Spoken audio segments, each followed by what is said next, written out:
Alô, gente amiga, começando mais um programinha Sérgio Cruz. No dia seguinte, a escolha do novo componente, ou nova componente, do Tribunal de Contas do Estado, numa disputa, a primeira grande disputa à vida, para a indicação do nome, ou para a escolha do nome pela Assembleia Legislativa. Não é a primeira, né? Porque já houve uma disputa quando o então deputado Armando Anache, de Corumbá, teve o seu nome rejeitado pela Assembleia por conta de uma indicação de não sei se do tempo do Pedrocian tal, que ele tentou e realmente não conseguiu. Quer dizer, a segunda vez que há disputa. Agora, essa foi realmente a disputa mais acirrada, né, entre o deputado estadual Antônio Carlos Arroio e a senadora Marisa Serrano, que terminou sendo a escolhida, né, pela maioria esmagadora, absoluta e esmagadora dos senhores deputados. Restou, né, no final, como resquício, né, resquício da disputa, a interpretação dada pelo deputado Marquinhos Trade, do PMDB, de que tentando anular os votos em branco, né? Os votos em branco, porque o regimento diz que considera-se eleito o candidato que obtiver maioria absoluta dos votos válidos. Então ele apelou para os votos válidos e dos votos válidos e está tentando anular o processo eleitoral, tal. Isso aí em justiça, em direito chama-se ius esperniandis, uma expressão latina que quer dizer o direito justo de espernear, né? E o deputado, não sei porquê, né, talvez até pelo seu elevadíssimo senso de justiça, está querendo levar o pleito, né, da escolha do Tribunal de Contas para o tapetão, né? Porque a vitória da Marisa Serrano foi indiscutivelmente, né, não tem o que discutir, mostrou que a maioria esmagadora dos deputados, inclusive alguns que votaram no Arroio, né, terminaram sufragando o nome da Marisa Serrano, o que significa que a Marisa Serrano é realmente a candidata de preferência dos deputados. Agora, a influência do governador, quer dizer, todo mundo reclama, porque eu tenho inclusive acompanhado pela rede social, né, algumas pessoas muito revoltadas, né, porque o governador teria influenciado, teria manipulado os votos da Assembleia Legislativa e tal. O que eu não acredito muito nesse negócio de manipulação. É claro que o governador, ninguém vai ser hipócrita ao ponto de achar que o governador não interviu. É claro que interviu, até porque todos intervieram, né? Esse negócio de que não, todos os que foram para o Tribunal de Contas até hoje foram por intervenção direta do governador do estado, em qualquer época, desde o tempo do Marcelo Miranda, que foi o primeiro que nomeou os conselheiros do Tribunal de Contas, do tempo Pedrocian, Wilson Barbosa Martins, Zeca do PT, Putinelli, todos eles exerceram influência na escolha do sucessor de vagas no Tribunal de Contas do Estado. Eu não sei se isso é certo ou se é errado, mas faz parte da agenda política, né, dos costumes e da própria cultura política de Mato Grosso do Sul.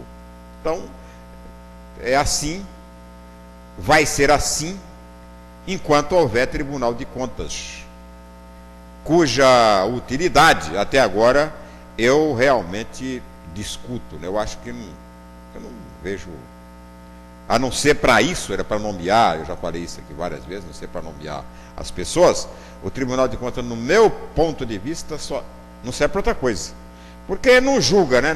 É uma corte, não julga nada, não julga, principalmente do governo do estado, né? há uma confraria e um corporativismo entre os membros do tribunal, do conselho pleno do tribunal, dos senhores conselheiros. Há um corporativismo, né? Um não julga o governo do outro, tal, porque todos eles foram nomeados por governadores, tal. Eu acho que tinha que fazer, ou acabar com o tribunal, né? Ou se fazer uma reformulação na legislação, de modo a que o tribunal tenha realmente um papel definido, né? Na política, no poder, no exercício do poder, que ninguém sabe qual é a função do. Ele condena, devolve reprova as contas da prefeitura municipal, mas aí vai para a Câmara, né? Câmara Municipal. A Câmara Municipal pode derrubar aquela condenação. Então, não vejo onde é que está a força desse Tribunal de Contas do Estado, assim como também não vejo força no Tribunal de Contas da União, né? Acho que são cortes já totalmente superadas carcomidas pelo tempo, e desnecessárias, né? Na época em que vivemos, que a gente vive tentando correr contra a burocracia, apressar as coisas. Está aí agora até um projeto em discussão no Senado e na Câmara, lá no Congresso Nacional, para desburocratizar a Copa, né? A Copa de 2014, que a burocracia está impedindo, né, o andamento das obras.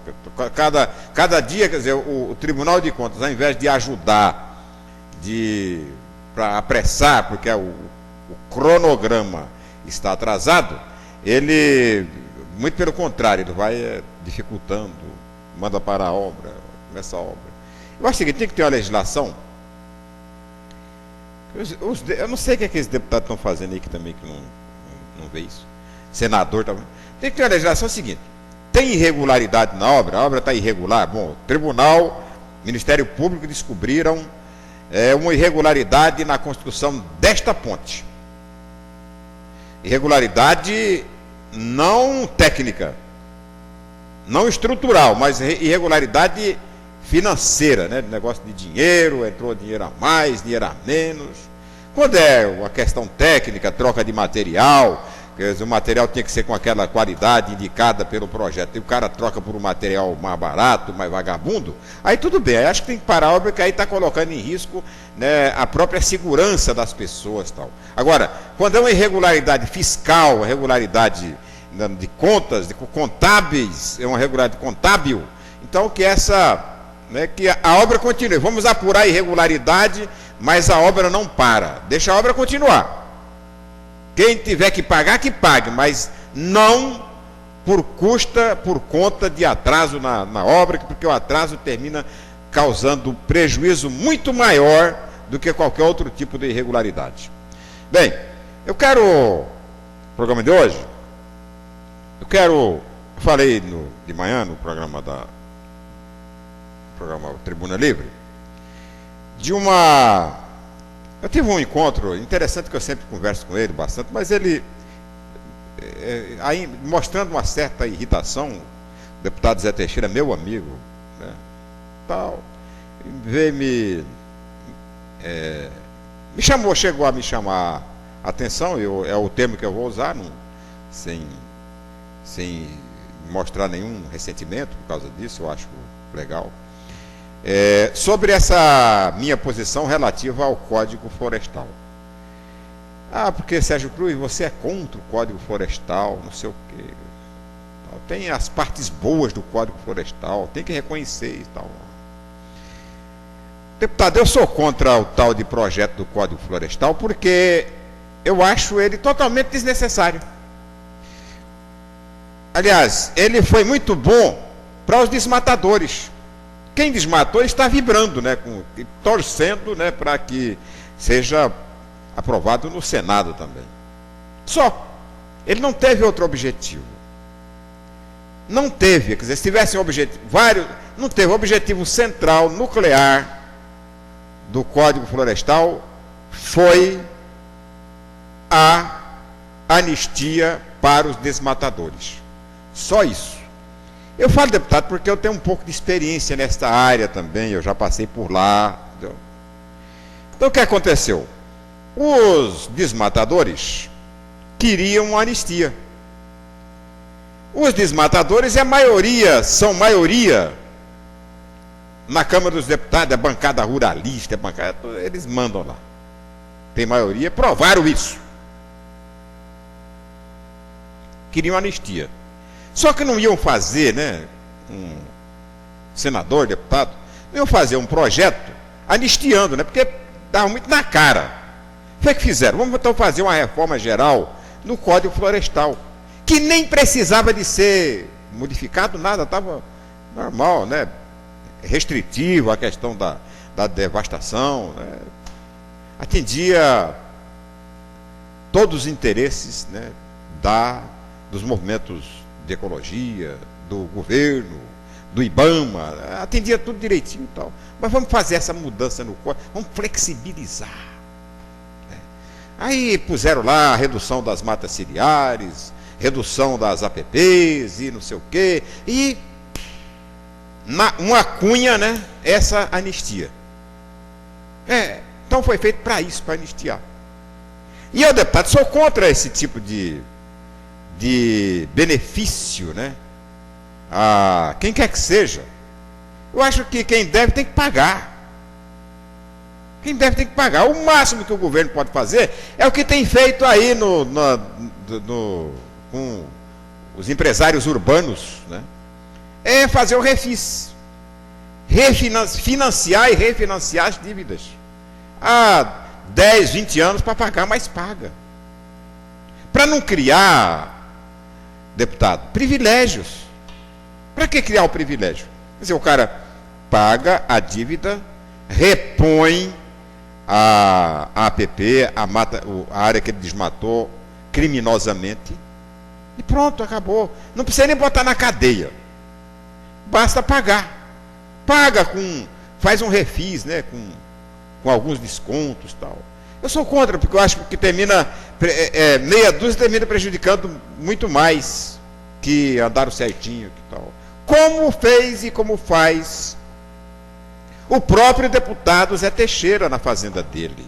Né? Ele, 99,9% dos produtores rurais deste estado e deste país, fazem como faz o deputado Zé Teixeira. Como faz o deputado Reinaldo Azambuja na fazenda dele. Não desvia curso de rio, mantém a matas ciliares, até com um pouquinho mais, né? Um pouquinho mais de metros, mantém as APPs. Normal, e não precisava nem de lei para fazer isso. Ele sabe, ele tem consciência de que é bom fazer isso. É ótimo para ele, é lucrativo para ele fazer isso. Ele sabe disso. Então ele faz. Mas a lei não é feita, deputado, para prejudicar quem anda certinho, não. A lei é feita para prejudicar os delinquentes. A lei é feita para prejudicar aqueles que querem, né, aquele 0,1% que quer fazer do jeito dele, que coloca a lucratividade imediata, acima, né, acima da conservação natural. Então, a lei não foi feita para prejudicar quem é correto. Não, a lei foi feita para punir aqueles que querem burlar a lei. Então, eu acho, fica aí, falou, deputado, queria debater com você e tal. Eu não tenho um programa aqui nessa emissora, um programa de debate, assim, para debater esse assunto e tal. Eu não sou um debatedor, né? Eu sou um jornalista, um redator, com algumas informações. Mas eu toparia um debate com o deputado Zé Teixeira, não em nível de rádio, televisão, se fosse, mas não aqui ou lá na FM Capital, onde eu trabalho, né? Mas qualquer outro lugar, no plenário da Assembleia, né, com a transmissão da TV Assembleia, qualquer outro lugar. Muito menos debate, né, do que uma troca de informação, que o deputado tem realmente um vasto conhecimento nessa área. Agora, a minha revolta com a história do do Código Florestal é com a exclusão do Pantanal. Isso eu não abro mão. Isso eu vou até o fim nesta luta, vou encher o saco dos 3 senadores de Mato Grosso do Sul, mas vou querer, porque a população exige que o Pantanal tenha, o Pantanal de Mato Grosso do Sul, tenha o mesmo tratamento dado à Amazônia. Isso que nós queremos. Só não precisa mais que isso. O que é o que? A Amazônia? Não, vamos colocar aqui também para o Pantanal de Mato Grosso e Mato Grosso do Sul. É isso que eu quero. É isso que quer a população de Mato Grosso do Sul. Bem, entrevistamos de manhã no programa Tribuna Livre o ex-presidente da Santa Casa. Está deixando a Santa Casa, né, o Jorge Martins. Está deixando tal. Ele explicou as razões pelas quais está deixando, faz um balanço rápido de sua administração, deixa algumas perguntas sem resposta. E eu quero mostrar já a entrevista dele agora, porque eu quero, depois da entrevista, comentar a entrevista ponto por ponto, tá bom? Então vamos à entrevista do dia, participação de Marcos Farias, entrevista com o ex-presidente da Santa Casa,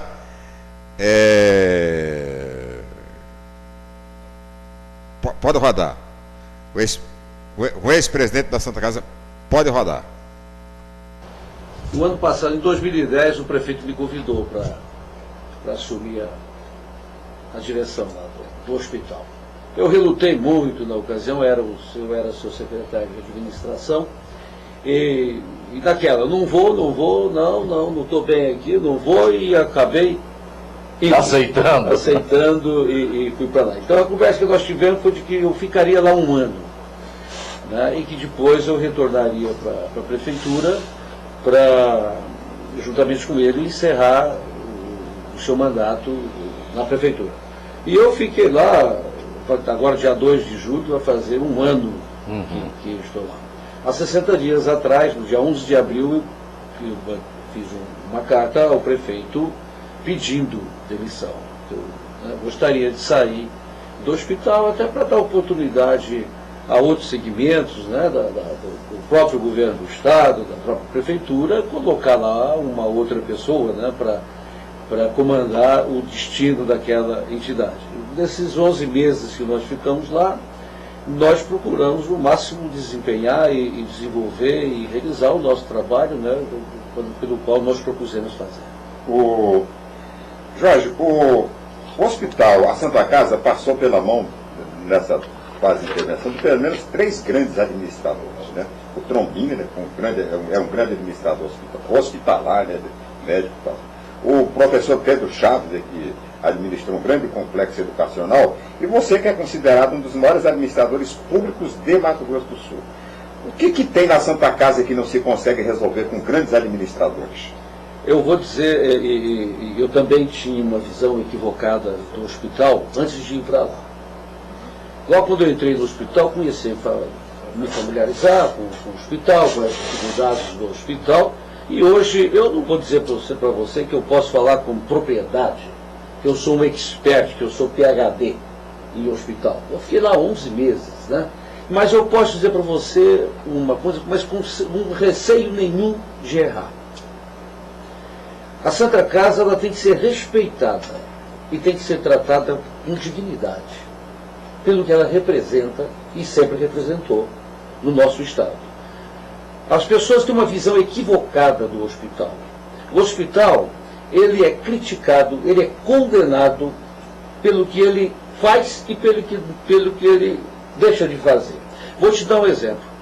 A Santa Casa tem uma capacidade física de atender. Tem 598 leitos, não tem 599. Tem 16 salas de centro cirúrgico, não tem 17. Tem um espaço físico, é um hospital que foi construído há 30 anos. Tudo que tem lá dentro está obsoleto, está estragado, está com problemas. Então veja bem, não adianta. O grande problema do hospital é a superlotação. Eu vou te dar um exemplo. Há 10 anos atrás, por exemplo, em 2000, Mato Grosso do Sul tinha 2.078.000 habitantes. Hoje o Mato Grosso do Sul está com 2,5 milhões de habitantes. 73% dos municípios do estado têm menos de 20 mil habitantes. Ou seja, 59 municípios do estado têm menos de 20 mil habitantes. Dos 59, 30 têm menos de 10 mil habitantes. E para dar um dado maior ainda, 93% dos municípios do nosso estado têm menos de 50 mil habitantes. O que significa isso? Esses municípios, eles foram criados e implantados sem uma infraestrutura. Eles vivem de transferências constitucionais. Eles vivem do repasse do ICMS e do repasse do FPM. Eles não têm vida própria, eles não têm infraestrutura, já que nós estamos tratando da saúde, falando da saúde, eles não têm estrutura médica, eles não têm estrutura hospitalar. O que acontece? É o êxodo da pequena localidade para a média localidade, depois para a grande localidade. Aonde que tem estrutura hoje neste estado hospitalar? Em Campo Grande. Campo Grande. E essa estrutura está onde? Na Santa Casa, que não é um hospital público. Está no Regional, que é um hospital público. Está no Hospital Universitário, que é também um hospital público. O gestor pleno do SUS é o secretário de saúde do município. A Santa Casa presta serviço para o SUS. Ela tem um contrato com o Sistema Único de Saúde, como ela tem com a Unimed, com a CACEMS, com o MPCG. Só que neste contrato que a Santa Casa tem com o SUS, tem a obrigação, o contrato é bilateral, o que compete o contratante, o que compete o contratado, de nós dispormos o hospital de 70% da sua capacidade física de atender. Hoje, né, até ontem, dia que eu estava lá, essa capacidade era de 90% para atendimento SUS. Os corredores lotados por quê? Porque não tem para onde ir. Certo? A mesma capacidade de leitos que existe em Campo Grande hoje para atendimento do SUS, ela existe há 11 anos. Se a população do estado aumentou, se a população da nossa cidade aumentou, essa estrutura física também teria que ser aumentada. E a Santa Casa é uma mãe, é uma família. Ela acolhe, você fica no corredor, mas ela acolhe e ela te dá o pronto atendimento. E aí vai a valorização das pessoas que trabalham lá. Eu ficava muito sentido, muito magoado, entristecido, quando eu via a mídia toda filmando, divulgando e falando absurdos a respeito do hospital que não poderia ter falado. Deveria agradecer aos profissionais que tem lá dentro, o corpo clínico do hospital, que são mais de 600 médicos que prestam seu serviço, da enfermagem, que são 1.100 funcionários da equipe de enfermagem, dos 2.800 funcionários que tem lá no hospital, com 20, com 30, com 15 anos, que carregam aquele hospital.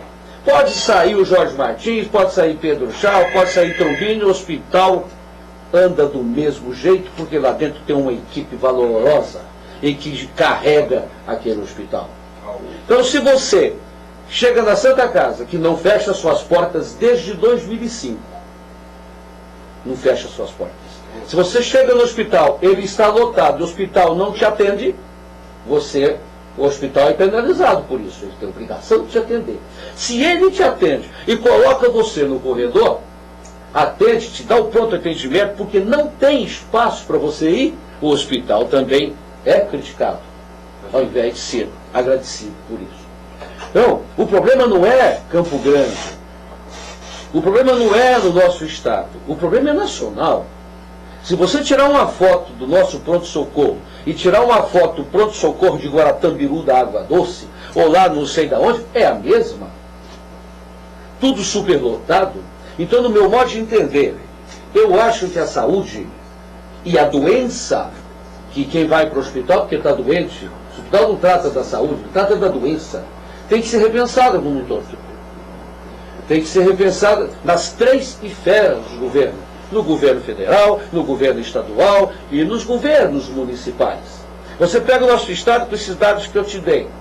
Como é difícil o governador administrar um estado que tem uma extensão territorial de 350 mil quilômetros quadrados, que tem problemas dos municípios todos pequenos sem infraestrutura. E não nasceu agora, nasceu desde quando o nosso Estado foi criado, né?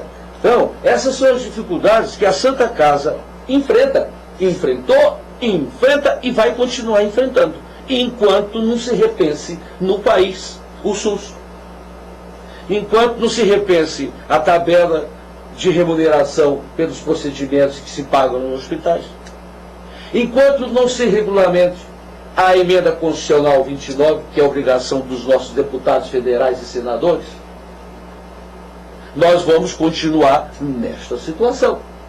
Pode entrar o Jorge, sai o Jorge, você pode colocar o melhor administrador que estiver lá, vai enfrentar essas dificuldades.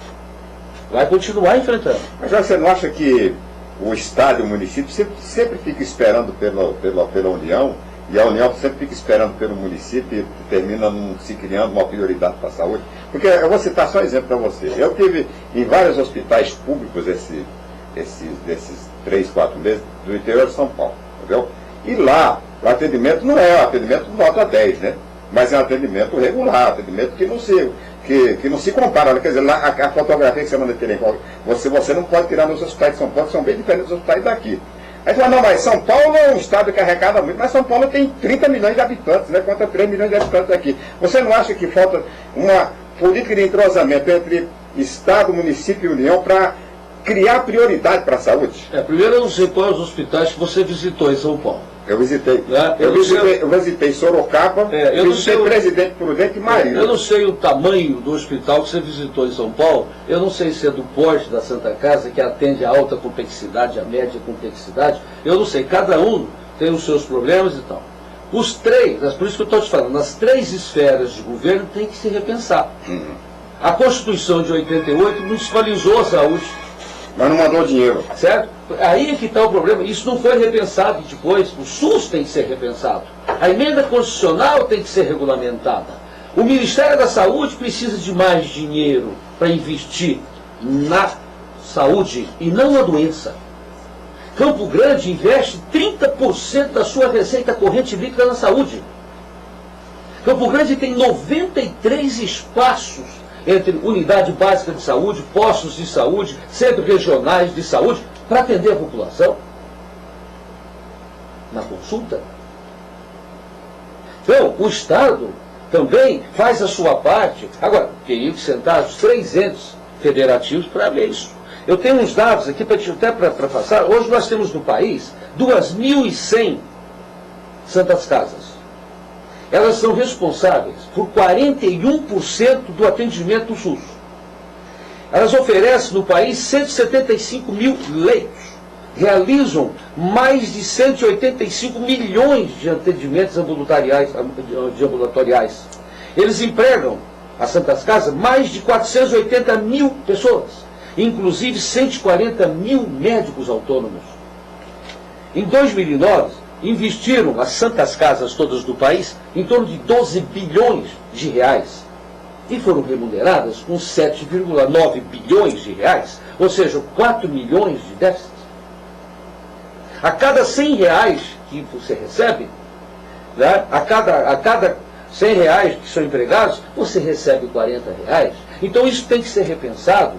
A Santa Casa tem que ser repensada nesse sentido. Pois é, Jorge, mas a intervenção houve exatamente em função disso aí, porque a Santa Casa não estava dando conta. Então vamos fazer intervenção, que de repente com a intervenção a gente termina, pelo menos, amenizando o drama, porque a Santa Casa, a Santa Casa tocada pela Santa Casa, né, pela Associação Campo Grandense de Beneficentes, ela tinha fechado as portas quando houve a intervenção do município. Quer dizer, então, alguma coisa está errada. Houve a intervenção e você disse que as dificuldades vão continuar. Não, houve a intervenção porque o hospital, eu era vereador na época, porque os portões do pronto-socorro estavam lacrados.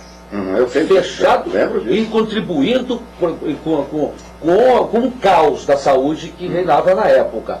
De 2005 até agora, o hospital nunca fechou suas portas. Eu sei disso. O Estado investiu, o município investiu, e lá é evidente que você não.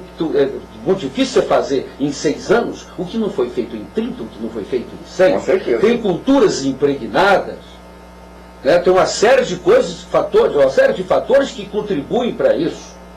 Tem a falta de comprometimento com a causa.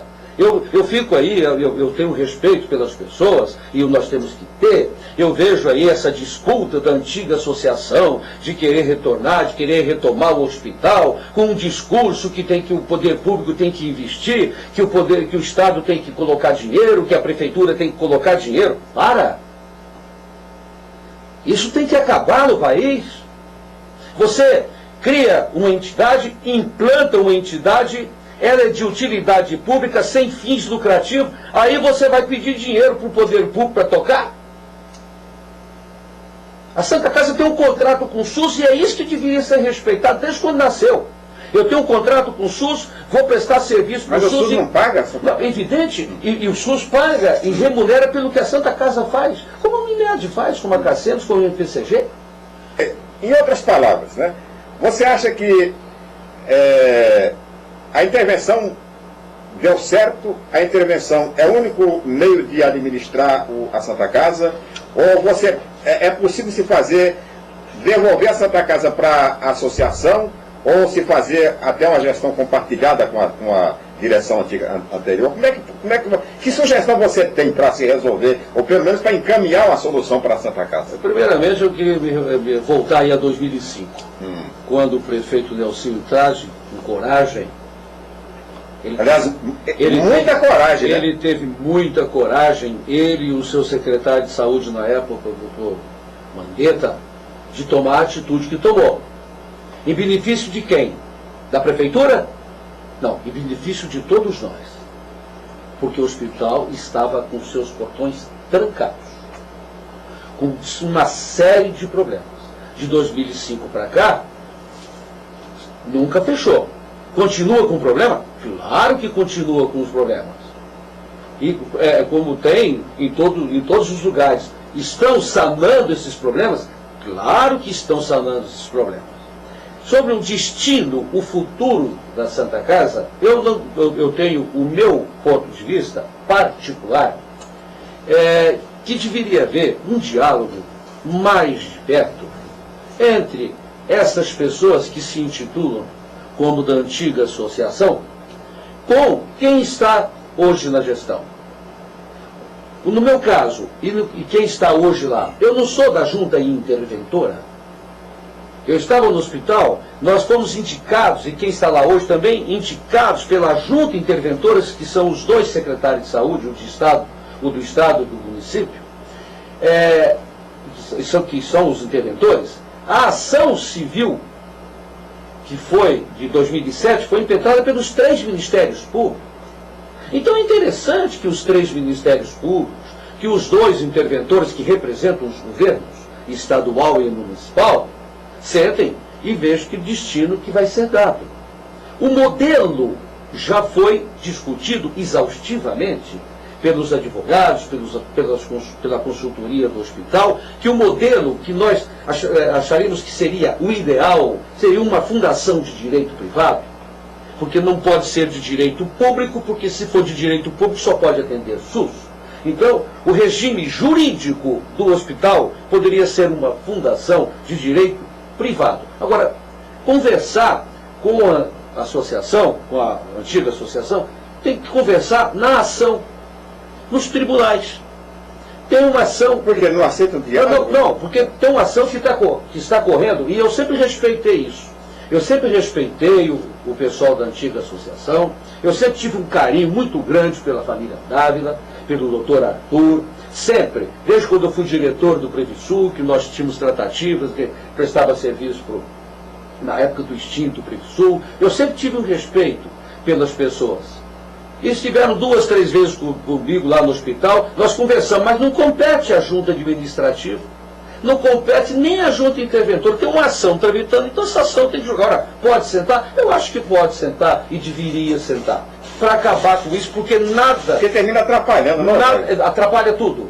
Nada disso. Cada dia lá no hospital você mata leões, não é um leão, são leões, com denúncias daqui, denúncias dali, e isso é ruim para o hospital. Isso deixa o pessoal que trabalha no hospital muito triste, entristecido, quando vê, fala, poxa, mas o tanto que nós salvamos de vidas, será que isso não representa nada? Vai lá a mídia, com televisão, com todo mundo, e divulga e coloca manchetes da Santa Casa, uns 5% dos problemas que ela tem. Por que não se divulga a quantidade de serviços que a Santa Casa realiza? 22 mil cirurgias realizadas em 2010, 647 mil exames realizados em 2010, 215 mil atendimentos realizados em 2010. Para você ter uma grandeza do que é aquele hospital, que é uma cidade, né? Você sabe quantas refeições o hospital fornece por mês? 120 mil. Em 2010, nós fornecemos 1.341.000 refeições. Porque tem um restaurante? Não, você tem o pessoal internado, 598 leitos, o paciente recebe 5 refeições por dia.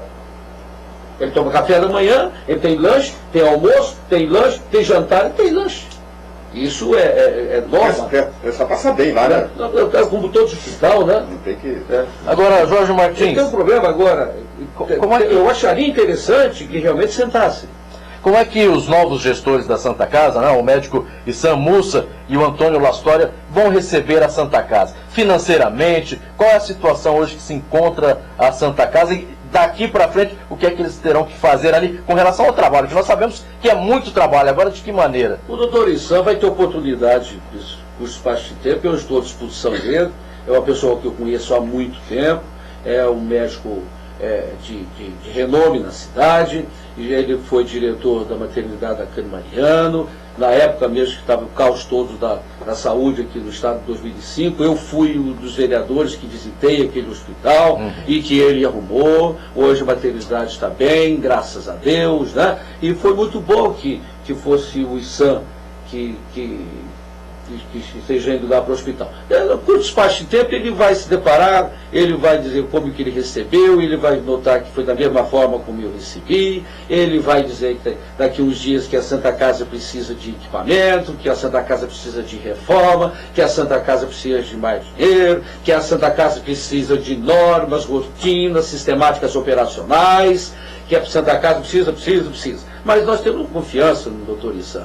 Os dois outros que acompanham o doutor Issam, eu não os conheço. Conheço de nome, um é o doutor Lastória, conheço de nome, o outro nem sei quem é. Mas o doutor Issam está indo para lá e eu acho que a Santa Casa vai ficar em boas mãos.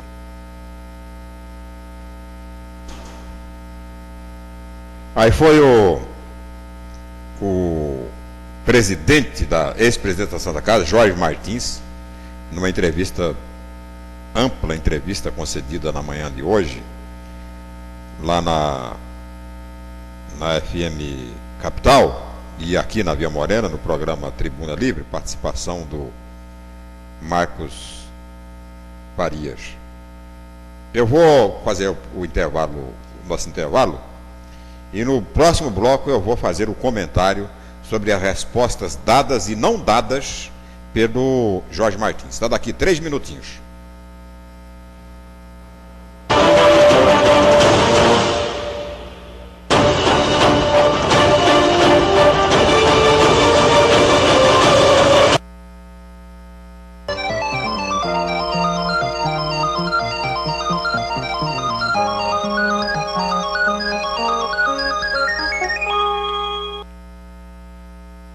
Precisamos de 1 minuto da sua atenção. Sabemos que não é a melhor época para falar sobre algo tão sério, mas esse assunto não pode esperar. O crack é uma droga perigosa que tem causado graves problemas, porque ele causa dependência muito mais rápido. Por isso, fale com seus familiares e amigos sobre o assunto. Nunca experimente o crack. Ele causa dependência e mata. Capital 95 está há 29 anos no ar, com uma equipe de profissionais empenhados 100% do dia a você, ouvinte, tocando alegria e vendendo o seu produto de maneira séria e objetiva.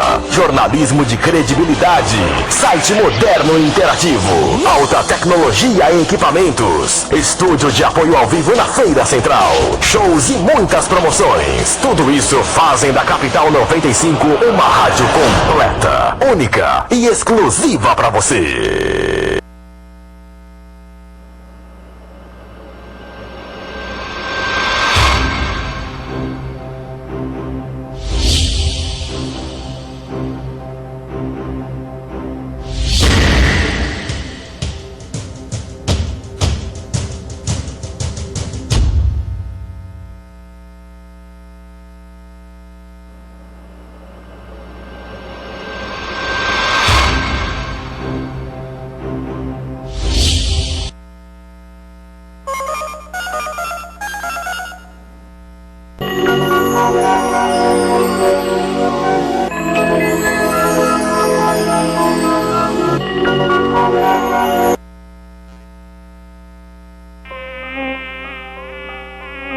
A dengue estará onde você estiver.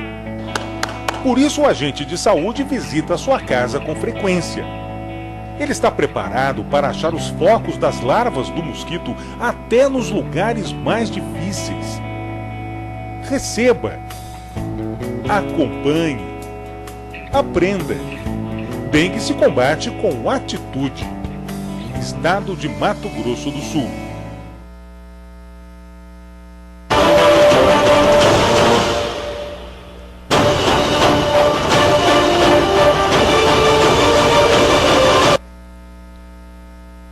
O Jorge Martins, na sua entrevista, ele mostrou uma grande preocupação com a questão de se falar bem da Santa Casa, com o respeito que a população deve ter para com a Santa Casa. Respeito que não tem faltado, Jorge. A população respeita, a população reconhece, né, o trabalho, o serviço relevante que a Santa Casa e as pessoas que lá trabalham, médicos, enfermeiros, diretores, reconhece tudo, né? Agora, não se pode, né, respeitar como devia, não se pode falar bem daquilo que não está bem. E aí cabe ressaltar o papel da imprensa, que ele, porque eu fico triste quando vejo uma notícia ruim da Santa Casa na imprensa e tal. Mas foi exatamente a notícia ruim dada da Santa Casa, numa série feita recentemente pela TV Morena, que não é uma organização espalhafatosa, que não está atrás de criar nenhum sensacionalismo, fez a matéria com o objetivo de contribuir para melhorar o serviço. Foi exatamente essa série de matérias que a televisão Morena fez, até com a proibição de entrar lá dentro e fotografar, fez com câmera escondida, etc., porque a direção da Santa Casa não permitiu, né, que o pessoal fizesse normalmente a reportagem. Foi exatamente esta série de reportagem que provocou a demissão do Jorge, né? Foi exatamente nessa época que ele pediu demissão. Não que eu acho que devia ter pedido demissão, não, acho que eu já ressaltei bem a presença do Jorge Martins como grande administrador que é, como foi o Trombini antes dele, como foi o Pedro Chaves antes dele, grandes administradores. Mas o papel da imprensa é fundamental, mostrar para tentar mudar. Não mudar a diretoria, mudar o Jorge, né? Ele acho que precipitou até a saída dele em função disso aí, mas a matéria foi feita para provocar exatamente isso, não a demissão de ninguém, mas para provocar essa discussão envolvendo mais pessoas, envolvendo a sociedade, para se buscar solução. Quer dizer, a Santa Casa foi mostrada de corpo inteiro para a população. A Santa Casa, todos os problemas da Santa Casa eram escondidos embaixo de um tapete, ninguém ficava sabendo, não podia entrar para fotografar, o pessoal não dava. As notícias dadas eram notícias que não tinha uma simetria, né? Uma coisa totalmente pontual, aconteceu como se não tivesse um problema crônico para ser encarado. Então, eu acho que essa história a imprensa, que a imprensa deve falar bem, eu acho que deve falar bem sim. A imprensa, por exemplo, não fala mal, nem toca na maternidade Cândido Mariano, mas já tocou muito. E a maternidade Cândido Mariano teve seus problemas solucionados, problemas de gestão, quando a imprensa começou a mexer. E o Issam Mussa, né, que agora foi nomeado para a Santa Casa, assumiu lá. Ele resolveu o problema. Não quer dizer que o Issam Mussa e os outros diretores que vão gerir a partir de agora a Santa Casa no lugar do Jorge Martins, não quer dizer que eles vão resolver o problema, chegar lá e resolver. Não. Mas é apenas dizer que quando dá certo, deu certo e não tem crítica, não tem. Né? Porque toda crítica que é feita, e a imprensa de Campo Grande é uma imprensa muito responsável, quando é feita a crítica, ela é no sentido de contribuir, no sentido de ajudar, no sentido de mudar e melhorar a situação, o atendimento para o público. Nós tocamos aí na entrevista na questão da gestão compartilhada. Gestão compartilhada é a gestão do governo com a iniciativa privada.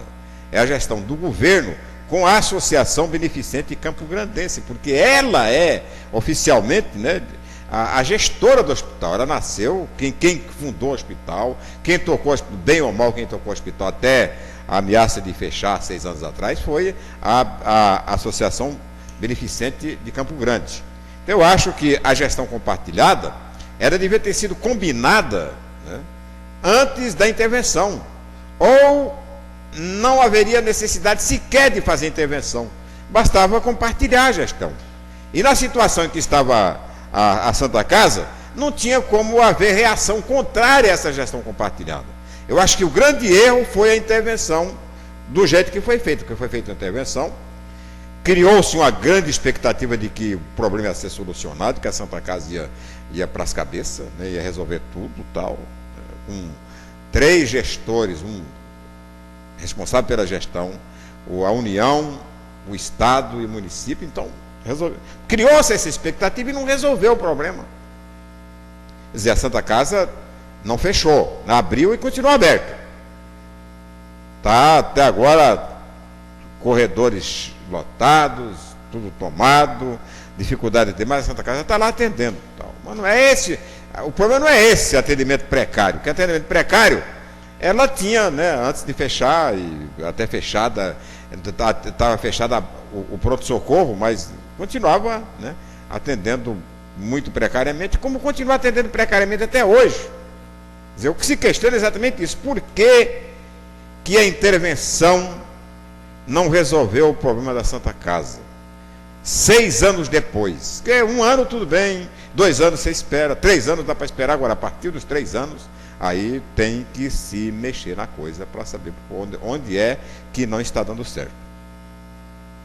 Falei na entrevista, você ouviu aí a pergunta que eu fiz, que todos, né, todo prefeito, governador, gestor, vereador, inspetor, todo mundo joga a responsabilidade no exemplo nacional. Aqui está ruim, mas é ruim no Brasil inteiro. Então, porque está ruim no Brasil inteiro, vamos deixar ficar ruim. Está ruim no Brasil inteiro, deixa. Então, eu joguei essa pergunta de São Paulo, porque São Paulo é diferente. Viu? Aquelas fotografias que você pode tirar lá em Carapina, não sei onde, a cidade inventada aí, você não pode tirar em São Paulo. Porque São Paulo, a saúde não é, como eu disse, não é uma saúde de nota 10, uma saúde de primeiro mundo, mas funciona regularmente. Atende as pessoas. Não há gente empoleirado nos corredores dos hospitais de São Paulo. E eu visitei pelo menos 3 ou 4 cidades de São Paulo para conhecer os hospitais. Visitei Presidente Prudente, Sorocaba, Marília e Jaú, né? As três primeiras, Prudente, Sorocaba e Marília, são hospitais regionais, hospitais públicos regionais. Cada uma dessas cidades aí, dessas que eu indiquei, tem várias outras, né? Eu só vi nessas três aí. Por exemplo, Presidente Prudente é maior que Campo Grande.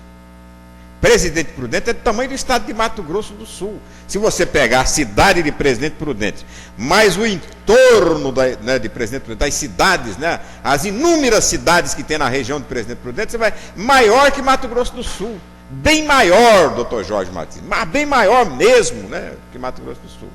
Não tem problema de hospital. Hospitalar, você não vê, você entra no hospital tudo limpinho, ar-condicionado todos funcionando. Os setores, né, todos eles sobrando vaga. Eu fui em Presidente Prudente, lá em Presidente Prudente, o centro de traumatologia estava sobrando vaga, sobrando vaga. Incrível, coisa que você não pode nem imaginar aqui para Campo Grande. Por lá estava sobrando vaga no hospital de Presidente Prudente. Tá? No centro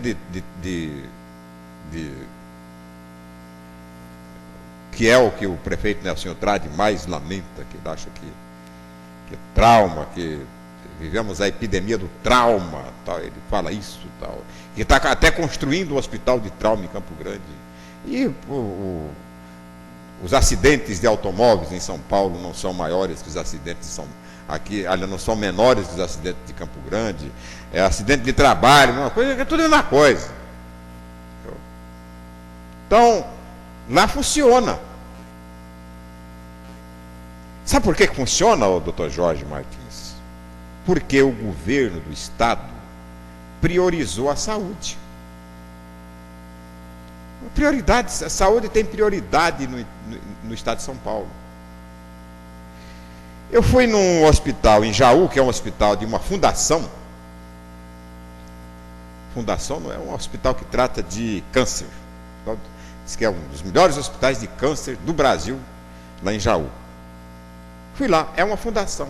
Você sabe como é que é feito o regime de provimento, né? Como é que é provido financeiramente o hospital? Primeiro, o dinheiro, fundos da própria fundação. Tem um fundo, os fundos, né, de pessoas de direito privado. Tem o convênio com o SUS, Sistema de Saúde, e um convênio com o governo do estado. Sabe como é que é a distribuição lá de recursos do estado, doutor Jorge? É o seguinte: o SUS dá R$1, para cada R$1 que o SUS dá para o hospital conveniado, o governo do estado dá 4. Pronto, resolveu o problema. Resolveu o problema. É problema de dinheiro? Tá. Agora, tem gestão. O governo não assume a direção, mas o governo fiscaliza, o governo fiscaliza rigorosamente. Deve ter lá dentro do hospital pessoas, né, ligadas à Secretaria de Saúde para acompanhar, né, os procedimentos, para evitar a roubalheira, né? A roubalheira dos que tem, né? Roubalheira tem. Então, se não tiver uma rigorosa fiscalização do Ministério Público, do governo, o governo tem que ter seu próprio meio de fiscalizar, o dinheiro vai para o dreno. Vai para o dreno. Então, eu acho que vai resolver o problema da Santa Casa de Campo Grande como? Com a gestão compartilhada. Porque esta associação que está aí, ó, ela lá dentro ela pode ajudar muito pouco, mas aqui fora ela atrapalha demais. E o próprio Jorge Martins reconheceu na entrevista que deu agora há pouco, ele reconheceu isso. Então por que não chamar esse pessoal que quer trabalhar? Pelo menos tem mostrado isso, né? Tem promovido audiências públicas, tem dado entrevista à imprensa, vai para lá, vem para cá, quer trabalhar, quer retomar a Santa Casa do governo, quer fazer tudo quanto é jeito. Acha que tem, inclusive, muito mais competência para administrar, que o passado não provou, mas... Né? Chama esse pessoal. Ó, vem cá. vocês querem, o que vocês querem? Nós queremos, então vamos fazer junto, nós damos o dinheiro e administramos junto o dinheiro com vocês. Tá, vamos lá. Acaba com esses altíssimos salários. A Santa Casa não pode, porra, pagar salário de 15 mil reais. Acaba com isso. Cria-se na direção da Santa Casa o voluntariado. Direção voluntária. Antigamente na Santa Casa, eu estou vendo um livro aqui do farmacêutico Guenca Kokishi, publicado em 1958, é Guenca Kokishi, de 1958, que ele fala do diretor de mês. Cada mês a Santa Casa tinha um diretor, era voluntário, não cobrava nada para ser diretor. Diretor clínico, olha, o tempo de Fernando Correia da Costa, o tempo de Ari Coelho, o tempo. O pessoal dava o médico Vespasiano Barbosa Martins. O pessoal fazia, né, filantropia, o médico ia lá, não cobrava nada. Hoje tem 1000 e tantos médicos, cada qual tem que ganhar uma fortuna. Então, tudo bem, eu acho que até remunerar, mas recorra-se ao voluntariado. Tem médico aí aposentado, que já está não está mais aí, tranquilo. Pode ir lá, dar um expediente, não precisa trabalhar 24, 8 horas por dia, não. Vai lá, dá 1 hora por dia de expediente, um médico, para atender, um cirurgião, né? Está aposentado, mas ele quer, ele eventualmente pode aceitar. Trate a Santa Casa para que ela tenha respeito, doutor Jorge Martins. Para que ela tenha respeito, é preciso que ela respeite a população. Ela tem que respeitar, tem que prestar contas à sociedade. Olha, nós recebemos, publica na transparência. Na transparência. Mostra para onde é que vai o dinheiro que vem do SUS, o dinheiro os 30% que a prefeitura investe em saúde, né? Mostra para onde vai, onde é que está sendo aplicado. O restaurante tem tantas 1000 refeições, falou aí, 1000 refeições, restaurante tanto cada refeição, enfermeiro tanto, médico tanto, diretor tanto, né? O salário do diretor da Santa Casa, na gestão do Pedro Chaves, era de 15 mil reais. O diretor da Santa Casa ganhava 15 mil reais por mês. E tem o diretor geral, tem o diretor clínico, diretor não sei do que, diretor administrativo, diretor financeiro. Cada diretor desse ganha uma fortuna. Como é que você pode equilibrar um orçamento, né, numa situação dessa? Quer dizer, o hospital não tem rendimento nenhum. É só dinheiro que entra de subsídio, dinheiro de convênios e tal. Aí paga uma fortuna. Então, eu acho que tem que criar o voluntariado. Leva para lá irmã de caridade, né? O médico aposentado. Leva para lá, traz um pouco dos alunos da universidade para fazer estágio, né? Tudo isso joga lá na Santa Casa, que dá certo. Agora, querer fazer gestão profissional na Santa Casa sem gastar dinheiro, ou gastando dinheiro mal, como foi gasto até agora, aí não dá resultado. Falei e está falado. Vamos encerrando por aqui o programa. Muito obrigado a você por sua audiência. Obrigado mesmo aos telenautas das emissoras ligadas às emissoras da Via Morena em todo o Brasil, em todo o Mato Grosso do Sul, em todo o Brasil, especialmente o pessoal que nos acompanha lá em Brasília, através da brasiliatvweb.com, o pessoal de Dourados, na tvdourados.com, e um abraço muito forte para os meus amigos e irmãos de Corumbá, da tvcorumbá.com. Um abraço muito forte para Campo Grande, para o meu querido estado do Pantanal, e tchau, Pica-Pau. Tchau, Pica-Pau.